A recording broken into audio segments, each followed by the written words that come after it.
Good day, students. This is number 5 of the 1973 AP Calculus Multiple Choice, problem number 11 on our Fundamentals Review Series. So let's take a look at the question.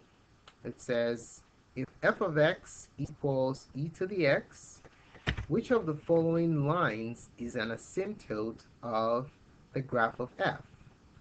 So there are two ways that we can answer this question. Let's use the graphical approach first. So graphical approach, which is the easiest way to solve this problem. The graphical approach involves just taking a look at what the graph of y equals e to the x looks like and determining the asymptote accordingly.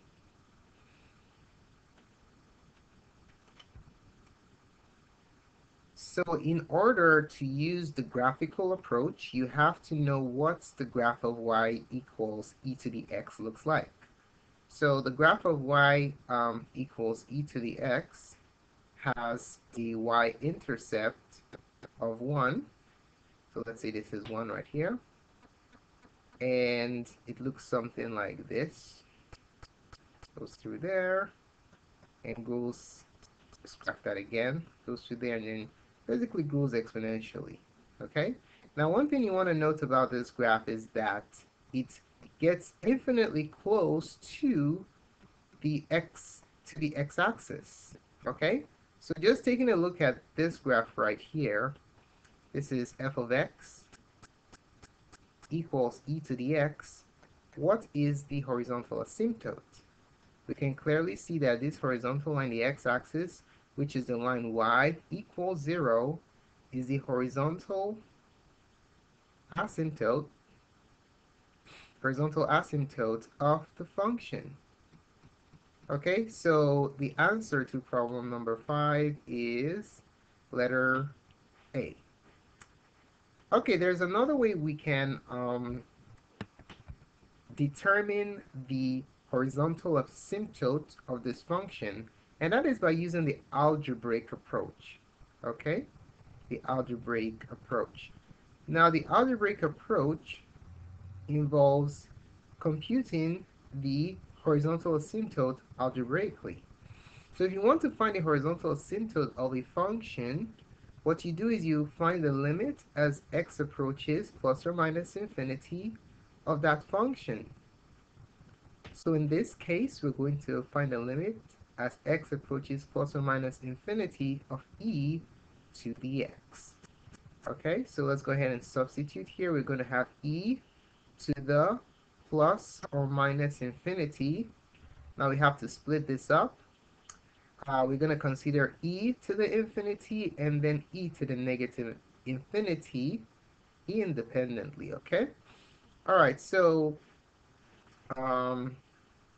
e to the, let's do positive infinity upwards here. E to the infinity is simply infinity. That doesn't have a limiting value, so this is not an asymptote. Okay, it's not an asymptote. Now, how about the negative infinity component? What is e to the negative infinity? Using the reciprocal property of exponents, this term can be written as e to 1 over e to the infinity. All right, and then if we simplify this, we'll have 1 over e to the infinity is infinity, as we determined up here. 1 over infinity is simply 0. So this is the horizontal asymptote as x approaches negative infinity. So by our algebraic computation, we can see that the horizontal asymptote